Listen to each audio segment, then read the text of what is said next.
मुरैना जिले के कैलारस में स्वर्गीय भानु प्रताप सिंह सिकरवार की पुण्य स्मृति में विशाल निशुल्क स्वास्थ्य शिविर का आयोजन किया, जिसमें 868 से अधिक मरीजों का स्वास्थ्य परीक्षण कर उन्हें निशुल्क दवाएं वितरित की गई। आपको बता दें, यह शिविर बीपीएस शिक्षा समिति एवं वेदांत हॉस्पिटल ग्वालियर की संयुक्त तत्वाधान में आयोजित किया गया। शिविर में वेदांत हॉस्पिटल के वरिष्ठ विशेषज्ञ डॉक्टरों की टीम ने मरीजों की जांच की, जिसमें जनरल मेडिसिन, जनरल सर्जरी, स्त्री एवं प्रसूति रोग, बाल रोग, हड्डी रोग, नेत्र रोग और निःशुल्क लीवर जाँच जैसी सुविधाएं दी गई। यह शिविर विधानसभा अध्यक्ष नरेंद्र सिंह तोमर के बेटे देवेंद्र प्रताप सिंह तोमर की आतिथ्य में संपन्न हुआ। इस अवसर पर उन्होंने कहा कि इस तरह के कार्यक्रम सच्ची मानव सेवा का प्रतीक है और इन्हें निरंतर आयोजित किया जाना चाहिए। आयोजक धन्यवाद के पात्र हैं, जिन्होंने जनसेवा की भावना से यह पुण्य कार्य किया। वहीं इस शिविर के आयोजक और राष्ट्रीय राजपूत करणी सेना चंबल संभाग के अध्यक्ष सौरभ सिंह सिकरवार ने कहा कि आज मेरे छोटे भाई स्वर्गीय भानु प्रताप की पुण्यतिथि है, लेकिन मैं इसे जन्मदिन की तरह मानता हूँ। जनसेवा के इस माध्यम से मैं उनकी स्मृति को जीवित रखता हूँ। इस कार्यक्रम में बड़ी संख्या में राजनीतिक, सामाजिक प्रतिनिधि, अधिकारी, पत्रकार एवं आमजन उपस्थित रहे। जहां सौरभ सिंह सिकरवार ने कार्यक्रम में सहयोग देने वाले सभी अतिथियों, चिकित्सकों और टीम का आभार प्रकट किया। कभी पुण्यतिथि किसी की होती है और ऐसे पुनीत कार्य करना चाहिए, जिससे लोगों को अच्छा सहायता मिले, मौका मिले, क्योंकि कई लोग ऐसे होते हैं जो दूर दराज तक नहीं जा पाते हैं हॉस्पिटल तक। ऐसे हेल्थ कैंप जब होते हैं तो उनके लिए वो वरदान साबित होते हैं। सर, ग्रामीण इलाकों में स्वास्थ्य सुविधाएं आज भी चुनौती बनी हुई है। युवा नेतृत्व के तौर पर आप इसको किस प्रकार देखते हैं? किस प्रकार का बदलाव होना चाहिए? सरकार लगातार काम कर रही है और लगातार क्लिनिक खोलने का भी काम कर रही है, सुविधाएं भी लगातार बढ़ा रही है। निश्चित तौर पर डॉक्टरों की कमी है, उसको भी लगातार फिल करने की कोशिश। देवेंद्र जी, मैं लगातार देखता हूँ कि युवाओं के तौर पर आप युवाओं के बीच में पहुँचते हैं, छोटा कार्यक्रम हो या बड़ा कार्यक्रम हो, और युवाओं की एक बड़ी भीड़ है, वो आपसे प्रेरित होकर राजनीति में आ रही है। आपके प्रेरणा स्रोत कौन है? मेरे प्रेरणा स्रोत तो मेरे पिता हैं और प्रधानमंत्री मोदी जी और स्वामी विवेकानंद जी। युवाओं को क्या संदेश देना चाहेंगे इस मंच के माध्यम से? मेरा अंतिम सवाल।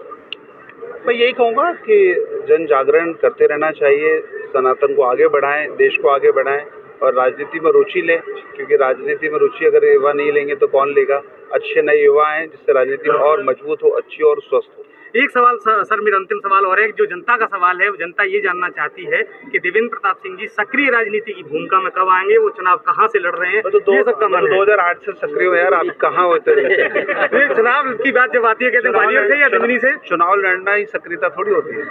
ठीक है, बहुत बहुत धन्यवाद सर। तो ये थे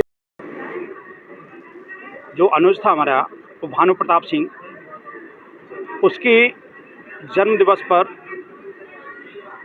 सौरभ के द्वारा यह जो प्रायोजित कार्यक्रम कराया, मरीजों को, जो लोग दूर दूर मरीज नहीं जा पाते थे, उन्होंने ये आज जो प्रोग्राम कराया है, बहुत ही भव्य और दिव्य प्रोग्राम था। लोगों को इससे प्रेरणा लेना चाहिए कि हमें फिजूल खर्ची न करते हुए ऐसे प्रोग्राम हम करें जिसमें कि बहुत सारे लोगों को इससे लाभान्वित हो। और आज का जो प्रोग्राम है, मैं इसके लिए इनको, पूरे परिवार को और इस क्षेत्र को, कैलारस की जनता को साधुवाद देता हूँ। जैसा कि मैंने सभी लोगों से अपील की थी, उम्मीद की थी, तो मेरे जो आज स्वर्गीय छोटे भाई थे कुंवर भानु प्रताप सिंह सिकरवार जी, जो कि मुझे आज से 11 साल पहले छोड़ के परमार्थ के धाम चले गए थे, आज उनका जन्मदिन था। तो जैसा मैंने कल बताया था कि जन्मदिन मैं चाहता था कि उसी हर्षोल्लास से और उसी खुशी से मनाऊं। आज मेरे साथ में नहीं है तो वो मैं खुशी तो नहीं कह सकता, परंतु जो आज यहाँ पे हितग्राही आए, जो आज मरीज आए, 868 मरीज आए, उनको देखकर उनके चेहरे जब खुशी आई तो मुझे अपने भाई की खुशी लगी उनमें। तो कहीं ना कहीं मैं आज जितने भी लोग यहाँ पे उपस्थित हुए, आप जो पत्रकार बंधु आप आए, जो मुख्य अतिथि रामू भैया आए, और भी जो भी हमारे मुख्य अतिथि आए, उन्हें सभी का धन्यवाद देता हूँ, आभार व्यक्त करता हूँ कि मेरी इसी एक छोटी सी सोच को, जो मैंने वेदांत हॉस्पिटल के साथ मिलकर देखी थी, उनकी जो विशेषज्ञ डॉक्टरों की टीम आई थी, उन्होंने भरपूर मेरा सहयोग किया, और जो पैथोलॉजी वाले, जांच वाले टीम थी, उन्होंने भी बड़ी अच्छे से हमारे सभी मरीजों की जांच करी, और जो हमारा मेडिकल डिपार्टमेंट था, उन्होंने सभी को मुफ्त में दवाइयाँ बांटी। मरीज आए थे आज? 868 लोगों का आना एक अचंभे जैसा था, क्योंकि बारिश का मौसम था, सुबह से बारिश हो रही थी, तो मैं सोच रहा था कि कहीं कैंप में लोगों की कमी ना रह जाए। लेकिन जैसे ही मौसम खुला, तो मैं बिल्कुल इतना अचंभित रह गया कि देखा तो 868 लोगों का वहाँ पे हुजूम उमड़ पड़ा, जो मेरे कहीं ना कहीं छोटे भाई को आशीर्वाद देने आया था और अपना इलाज कराने आया था।